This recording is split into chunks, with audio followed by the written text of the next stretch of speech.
সম্মানিত দিনী ভাই বোন, ইতিকাফের ব্যাপারে আল্লাহ তাআলা বলেন, ওয়ালা তুবাশিরুহুন্না ওয়া আনতুম আকিফুনা ফিল মাসাজিদ।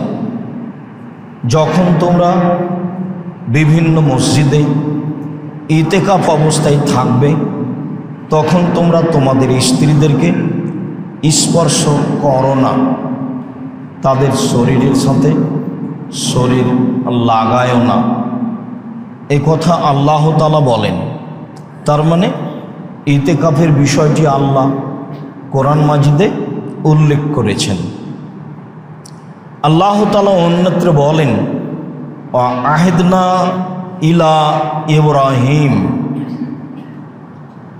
ওয়া ইসমাঈলা আন তাহহিরা বাইতিয়া লিত-তাইফিনা ওয়াল আকিফিনা ওয়ার রুকআইস সুজুদ। আল্লাহ তাআলা ইব্রাহিম আলাইহিস সালাম এবং ইসমাইল আলাইহিস সালামকে আদেশ করেন এই মর্মে যে আপনারা পিতা পুত্র দুইজন কাবা ঘরকে মূর্তি থেকে পরিষ্কার রাখুন, কাবা ঘরকে পরিষ্কার পরিচ্ছন্ন রাখুন তওয়াফকারীদের জন্য, ইতিকাফকারীদের জন্য এবং রুকু সিজদা সালাত আদায়কারীদের জন্য। অত্র আয়াতে আল্লাহ তাআলা ইতিকাফের কথা উল্লেখ করেছেন, যাতে আল্লাহ তাআলা ইব্রাহিম আলাইহিস সালাম এবং ইসমাইল আলাইহিস সালামকে কাবা ঘর পরিষ্কার পরিচ্ছন্ন পবিত্র রাখার জন্য আদেশ করেছেন। ইতিকাফের ব্যাপারে আয়েশা রাদিয়াল্লাহু তাআলা আনহা বলেন, কানান নবী সাল্লাল্লাহু আলাইহি ওয়াসাল্লাম ইয়াতাকিফুল আশরাল আওয়াখিরা। আল্লাহর নবী নিজে রমজান মাসের শেষ দশক ইতিকাফ করতেন। ওয়া আতাকাফা আজওয়াজুহু বাদান নবী সাল্লাল্লাহু আলাইহি সাল্লাম আও মিন বাদিন নবী সাল্লাল্লাহু আলাইহি সাল্লাম। এবং আল্লাহর নবীর অবর্তমানে তার স্ত্রীগণ ইতিকাফ করতেন। অত্র বুখারী মুসলিমের হাদিসে বোঝা যায় আল্লাহর নবী ইতিকাফ করেছেন এবং তার স্ত্রীগণও ইতিকাফ করেছেন। মানুষ বিশেষ ইবাদতের আশায় ইতিকাফ করতে পারে, পুরুষও পারে, নিরাপদ স্থান হলে মহিলারাও পারে। ইতিকাফের ব্যাপারে আয়েশা রাদিয়াল্লাহু তাআলা আনহা বলেন, আস-সুন্নাতু লিল মুতাকিফ আল্লাহ ইয়াশহাদা জানাজা ওয়ালা ইয়াউদা মারিদা ওয়ালা ইয়ামুসাল মারআতা ওয়ালা ইউবাশিরাহা ওয়ালা ইয়াখরুজা লিহাজাতিন ইল্লা লিমা লা বুদ্দা মিনহু ওয়ালা ইতিকাফা ইল্লা বিসিয়ামিন ওয়ালা ইতিকাফা ইল্লা বিমসজিদিন জামে। আয়েশা রাদিয়াল্লাহু তাআলা আনহা বলেন, ইতিকাফকারীদের জন্য সুন্নাত, তারা জানাজায় উপস্থিত হতে পাবে না, ইতিকাফের স্থান ত্যাগ করে জানাজায় যেতে পাবে না।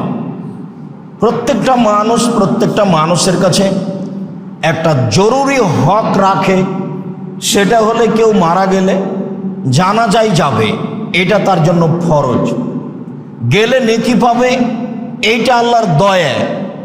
এরকম দয়াকে বোনাস বলা যায়। কেউ যদি জানাজায় যায় তাহলে এক উহুদ পাহাড়ের সমান এক কেরাত নেকি হবে, আর যদি মাটি দেওয়া পর্যন্ত থাকে তাহলে 2 কেরাত নেকি হবে। এক কেরাত সমান হলো উহুদ পাহাড়ের সমান। উহুদ পাহাড় 4 কিলোমিটার প্রশস্ত, 8 কিলোমিটার লম্বা, নিচে কত আছে তা মানুষ জানে না, অনেক নেকির ব্যাপার। এরপরেও ইতিকাফ অবস্থায় মানুষ জানাজায় যেতে পাবে না। পরের অংশে বলা হয়েছে কেউ অসুস্থ মানুষকে দেখতে যেতে পাবে না। মানুষ মানুষের প্রতি 6টা হক রাখে, তার একটি হক হচ্ছে অসুস্থ মানুষকে দেখতে যাওয়া। কেউ যদি সকালে যায় তাহলে সন্ধ্যা পর্যন্ত 70,000 ফেরেশতা তার জন্য ক্ষমা চাইবে। যেতে হবে, এটা জরুরি। ক্ষমা চাইবে, এটা আল্লাহর পক্ষ থেকে দয়া। এটা একটা গুরুত্বপূর্ণ কাজ। এরপরেও ইতিকাফ অবস্থায় সে কোনো অসুস্থ মানুষকে দেখতে যেতে পাবে না। তারপরের অংশে বলা হলো স্ত্রী মিলনে যেতে পাবে না। অলায়ামুসাহা, স্ত্রী মিলনে যেতে পাবে না। তারপরে বলা হলো অলা ইবাশেরাহা, তার শরীরের সাথে শরীর মিলাতে পাবে না। বিষয়গুলি গুরুত্বপূর্ণ। এরপরে আল্লাহ রসুল বললেন, যা আয়েশা রাদিয়াল্লাহু তাআলা আনহা বলেন, মানুষ কোনো প্রয়োজনে বাইরে যেতে পাবে না, তবে জরুরি পেশাব পায়খানা, গোসল এসব কাজে যেতে পারে। লিমা লাবুদ্দা মিনহু, যা না করলে চলে না, যেগুলো করাই লাগবে সে উদ্দেশ্যে ইতিকাফ অবস্থায় বের হতে পারে, যা সহিহ হাদিসে বোঝা যায়। তিনি আরও বলেন, ওলা ইতিকাফা ইল্লা বিসিয়ামিন, সিয়াম অবস্থাতেই ইতিকাফ করতে হবে। ওলা ইতিকাফা ইল্লা বিমসজিদিন জামে, জুমা মসজিদ ছাড়া ইতিকাফ হবে না। সিয়াম অবস্থায় ইতিকাফ করতে হবে। সিয়াম ছাড়াও ইতিকাফের প্রমাণ পাওয়া যায়। তা হলো মানতের, যা একদিন যা রাসূল সাল্লাল্লাহু আলাইহি সাল্লাম উমর রাদিয়াল্লাহু তাআলা আনহুকে বলেছিলেন, তুমি যে মানত মেনেছিলে কাবা ঘরে একদিন ইতিকাফের, তা পূর্ণ করে নাও। সিয়াম ছাড়াও ইতিকাফ করা যায়। যা রাসূল সাল্লাল্লাহু আলাইহি সাল্লামের স্ত্রীগণ ইতিকাফ করব বলে মসজিদে বেশ কিছু কাপড় ঝুলিয়েছিলেন, আল্লাহ রাসূল এগুলি খুলে ফেলেন এবং তাদের ইতিকাফ সে কারণে বন্ধ হয়ে যায়। তাদেরকে তিনি শাওয়াল মাসে কাজা করে নিতে বলেন। তবে নীতিগতভাবে সিয়াম ছাড়া ইতিকাফ চলে না। নীতিগতভাবে জুমা মসজিদ ছাড়া ইতিকাফ চলে না। এটাই ইতিকাফের জন্য সুন্নাত। সম্মানিত মসজিদের মুসল্লি, ইতিকাফ অবস্থায় আমরা কি করতে পারি? ইতিকাফ অবস্থায় আমল কি? আবু হুরায়রা রাদিয়াল্লাহু তাআলা আনহু বলেন, রাসূল সাল্লাল্লাহু আলাইহি ওয়াসাল্লাম বলেছেন, মান কামা লাইলাতুল কদরি ঈমানান ওয়া ইহতিসাবা গুফিরা লাহু মা তাকাদ্দামা মিন জামবিহি, কেউ যদি ঈমান সহকারে নেকির আশায় শেষের দশক বা রমজানের তারাবি পড়ে, তাহলে তার অতীতের পাপকে ক্ষমা করা হবে। বোঝা যাচ্ছে ইতিকাফ অবস্থায় একটি গুরুত্বপূর্ণ ইবাদত, তা হচ্ছে তারাবি বা কিয়ামুল লাইল বা সালাতুল লাইল বা তাহাজ্জুদ, যা বোঝা যায়। ইতিকাফ অবস্থায় করণীয় আর কি? ইতিকাফ অবস্থায় করণীয়ের একটা গুরুত্বপূর্ণ অংশ হচ্ছে যে লাইলাতুল কাদরকে অন্বেষণের আশায় বেশি বেশি ইবাদত করা। লাইলাতুল কাদর, আল্লাহ তাআলা বলেন, ইন্না আনজালনাহু ফি লাইলাতিল কাদর, নিশ্চয় আমি কোরআন কদরের রাতে অবতীর্ণ করেছি। ওমা আদরাকা মা লাইলাতুল কাদর, মুহাম্মদ সাল্লাল্লাহু আলাইহি সাল্লাম আপনি কি জানেন লাইলাতুল কাদর কি? আপনার অবগতিতে আছে লাইলাতুল কাদরের কথা? আমি বলি, লাইলাতুল কাদর খায়রুম মিন আলফি শাহর, 1000 মাসের চেয়ে উত্তম হলো লাইলাতুল কাদর। 1000 মাস ইবাদত করে মানুষ যে ফলাফল ভোগ করতে পারে, লাইলাতুল কাদরে ইবাদত করলে মানুষ সেই ফল ভোগ করবে বলে আল্লাহ তাআলা বলেন, তানাজ্জালুল মালাইকাতু ওয়ার রূহ ফিহা বিইذনি রাব্বিহিম মিন কুল্লি আমর। সেই রাতে জিবরাইল এবং ফেরেশতাগণ তাদের প্রতিপালকের পক্ষ থেকে সারা বছরে যা কিছু হবে তার বিধিবিধান নিয়ে অবতীর্ণ হন। এইটা বহাল থাকে, সালামুন হিয়া হাত্তা মাতলাইল ফজর। রাত্রি নিঝুম প্রশান্তিপূর্ণ থাকে ফজর পর্যন্ত, যতক্ষণ পর্যন্ত সলাতের আজানের সময় না হচ্ছে, যা অত্র আয়াতে বোঝা যায়। আল্লাহ তাআলা অন্যত্র বলেন, ইন্না আনজালনাহু ফি লাইলাতিন মুবারাকা। নিশ্চয় আমি কোরআন মঙ্গলময় বরকতময় রাতে অবতীর্ণ করেছি। ফিহা ইউফরাকু কুল্লু আমরিন হাকিম। নিশ্চয় সেই রাতে জ্ঞানসম্পন্ন বিধানগুলি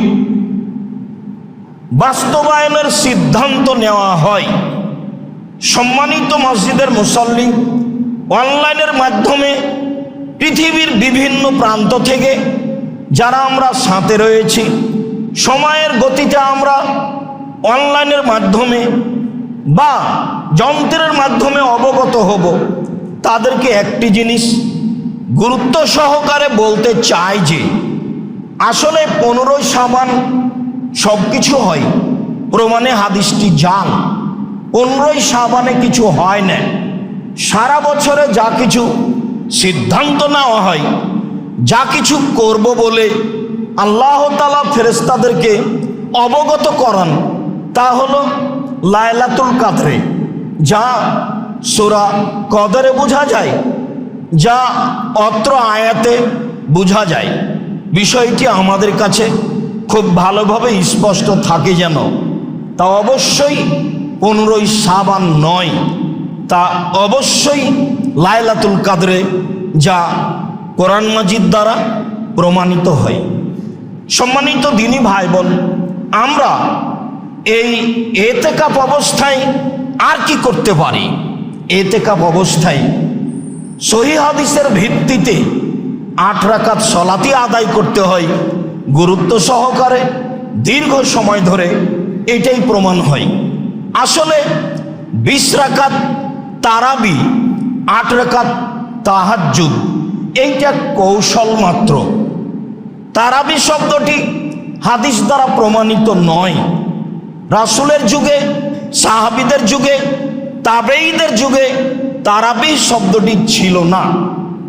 এই সলাতের নাম হলো সলাতুল লাইল বা কিয়ামুল লাইল বা তাহাজ্জুদ।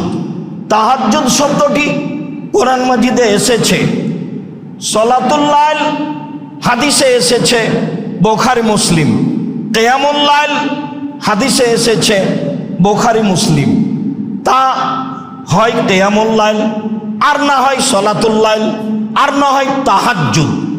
সেইটা তারাবি ভিন্নভাবে আলোচনা করা 20 রাকাত বলে, আর তাহাজ্জুদ আলোচনা করা 8 রাকাত বলে আসলে জ্ঞান সম্পূর্ণ কথা নয়। আমরা দিনী ভাই বোনকে বিষয়টি স্পষ্ট করতে চাই এই মর্মে যে বুখারী মুসলিম ও সহিহ হাদিস দ্বারা বোঝা যায়, রাতের সালাত রামাজান ও রামাজানের বাহিরে 11 রাকাতই। উমর ইবনে আবি সালামা রাদিয়াল্লাহু তাআলা আনহু বলেন, তিনি আয়েশা রাদিয়াল্লাহু তাআলা আনহাকে জিজ্ঞাসা করেছিলেন, কাইফা কানাত সালাতু রাসূলিল্লাহ সাল্লাল্লাহু আলাইহি সাল্লাম ফি রমাদান। আল্লাহর নবীর রাতে সালাত কেমন ছিল রমজান মাসে? এটা হলো জিজ্ঞাসা। রমজান মাসে আল্লাহর নবীর রাতের সালাত কেমন ছিল? কাইফা কানাত সালাতু রাসূলিল্লাহ সাল্লাল্লাহু আলাইহি সাল্লাম ফি রমাদান। ফাকালাত, আয়েশা রাদিয়াল্লাহু তাআলা আনহা বলেন, মা কানা ইয়াজিদু ফি রমাদানা ওয়ালা ফি গায়রিহি আলা 11 রাকা। আল্লাহর নবী রমজান মাসে এবং অন্য মাসে 11 রাকাতের বেশি সলাত আদায় করেননি, যা রাসূল সাল্লাল্লাহু আলাইহি সাল্লামের স্বাভাবিক নিয়ম। তিনি রমজান মাসে এবং অন্য মাসে 11 রাকাতের বেশি সলাত আদায় করেননি। রমজান মাসে তারাবির নামে 20 আর তাহাজ্জুদের নামে 8, বিষয়টি ঠিক নয়, যা বুখারী মুসলিমের হাদিসে প্রমাণ হয়। আয়েশা রাদিয়াল্লাহু তাআলা আনহা বলেন, ইসল্লি আরবান, তিনি 4 রাকাত প্রথমে পড়তেন, লা তাসালান হুসনেহিন্না ও তুলেহিন্না, জিজ্ঞাসা করো না তুমি তা ছিল কত সুন্দর, তা ছিল কত লম্বা। জিজ্ঞাসা করো না তুমি তা ছিল কত সুন্দর, তা ছিল কত লম্বা। জিজ্ঞাসা করো না তুমি তা ছিল কত সুন্দর, তা ছিল কত লম্বা। সুম্মা ইসল্লি আরবান, তারপরে তিনি আবার 4 রাকাত পড়তেন, লা তাসালান হুসনেহিন্না ও তুলেহিন্না, জিজ্ঞাসা করো না তুমি তা ছিল কত সুন্দর, তা ছিল কত লম্বা। জিজ্ঞাসা করো না তুমি তা ছিল কত সুন্দর, তা ছিল কত লম্বা। জিজ্ঞাসা করো না তুমি তা ছিল কত সুন্দর, তা ছিল কত লম্বা। সুম্মা ইসল্লি সালাসান, তারপরে তিনি 3 রাকাত ভিতর পড়তেন। বুখারী মুসলিম। সম্মানিত দিনী ভাই বোন, 8 রাকাত সালাত তিনি কিভাবে পড়তেন তা অত্র হাদিসে দিনের মতো প্রকাশ পায়, যা লম্বা হবে, দীর্ঘ সময় ধরে হবে। কোরআন মাজিদ মুখস্থ না থাকলে সূরা ইখলাস তো আছে, শতবার বলবো দাঁড়িয়ে। রুকুতে যাব, দীর্ঘ সময় থাকবো। সিজদায় যাব, দীর্ঘ সময় থাকবো। 4 রাকাত পড়বো। এরপরে তাসবিহ তাহলিল জিকির আজকার কান্নাকাটি দোয়া 1 ঘন্টার পরে আবার 4 রাকাত পড়বো দীর্ঘ সময় ধরে। এই হলো 8 রাকাত, তাতে একবারে রাত পার হয়ে যাবে, এটাই হিসেব। যদি 20 রাকাত পড়ি তাহলে দ্রুত হতে হবে, মানুষ ক্লান্ত হবে, প্রশান্তির সাথে সালাত হবে না, যা আমাদের চোখের সামনে বাস্তবায়ন হয়, আমরা ভালোভাবেই বুঝি। সম্মানিত দিনী ভাই বোন, ওমর রাদিয়াল্লাহু তাআলা আনহু 20 রাকাত আদেশ করেছিলেন, কথাটি ঠিক নয়। বরং সহিহ হাদিসে বোঝা যায় তিনি 11 রাকাতই আদেশ করেছিলেন। সাইব ইবনে ইয়াজিদ রাদিয়াল্লাহু তাআলা আনহু বলেন, আমারা উমারও উবাই ইবনে কাব আত-তামিম আদ-দারিয়া, উমর রাদিয়াল্লাহু তাআলা আনহু উবাই ইবনে কাবকে আর তামিম দারিকে আদেশ করেছিলেন, আন ইয়াকুমা লিন-নাসে রমাদানা ফি রমাদানা বে-11 রাকা। উমর রাদিয়াল্লাহু তাআলা আনহু উবাই ইবনে কাবকে আর তামিম দারিকে রমজান মাসে 11 রাকাত সালাত আদায়ের জন্যই আদেশ করেছিলেন। হাদিস সহিহ। সাহাবীগণ বলেন যে একরাউল কারি বিল মিন, শতাধিক আয়াত সম্পূর্ণ সূরাগুলি কারি সাহেব পড়তেন। আমরা ক্লান্ত হয়ে না তামেদো আলাল আসা, শেষ পর্যন্ত দাঁড়িয়ে থাকতে না পেরে লাঠিতে হেলান দিয়ে দাঁড়াতাম। অমা কন্যা নানসারেফ ইল্লা বাদা ফরইল ফাজর, আমাদের এই 8 রাকাত সালাত শেষ হতে ফজর হয়ে আসতো। হাদিস সহিহ। কি সিদ্ধান্ত আপনার আমার? সম্মানিত দিনী ভাই বোন, থাকলো 20 রাকাত, মর্মে হাদিসটি জাল ও জয়ী। যারা ভারতের বড় বিদ্বান, যাদেরকে ভারতীয় বিদ্বানগণ আকাবের বলেন, যেমন হোসাইন আহমদ মাদানী, যেমন মাওলানা আনোয়ার শাহ কাশ্মীরি রাহিমাহুল্লাহ, তারাও 20 রাকাতের হাদিসকে জয়ীফ ও জাল বলেন যে উমর আদেশ করেছিলেন, গ্রহণীয় বর্ণনা ছাড়াই। সম্মানিত দিনী ভাই বোন, আমরা পৃথিবীর বাঙালি, পৃথিবীর দিনী ভাই বোনকে গুরুত্ব সহকারে দীর্ঘ সময় ধরে আল্লাহকে সন্তুষ্ট করার আশায় সুন্দর করে 11 রাকাত 8 রাকাত সালাত আদায়ের জন্যই অনুরোধ জানাচ্ছি। জালজয়ী হাদিস বা উমর বলেছেন এমন কথার উপরে আমল না করা থেকে বিরত থাকার জন্যই অনুরোধ জানাচ্ছি। তবে ইমাম মালিক সহ যারা আরো কিছু বলেছেন, তারা বলেছেন এই হাদিস নয়, 20-এর হাদিস নয়, তারা বলেছেন যে রাসূলের পক্ষ থেকে হাদিস আছে সলাতুল লাইলে মাসনা মাসনা, রাতের সলাত 2-2 রাকাত করে যে যা পারে। তখন ইমাম মালিক বলেছেন তা হোক না কেন 40 রাকাত, 2-2 করে পড়তেই থাকবে। হ্যাঁ, 2-2 করে পড়তেই থাকবে, এ কথা তো ঠিক, কিন্তু একাধিক হাদিস দ্বারা প্রমাণিত হয় যে তা 11। অতএব ভালোভাবে সুন্দর করে 11 রাকাত সালাত আদার জন্যই আমাদের পক্ষ থেকে সকল দিনী ভাই বোনকে আন্তরিকভাবে অনুরোধ রইল।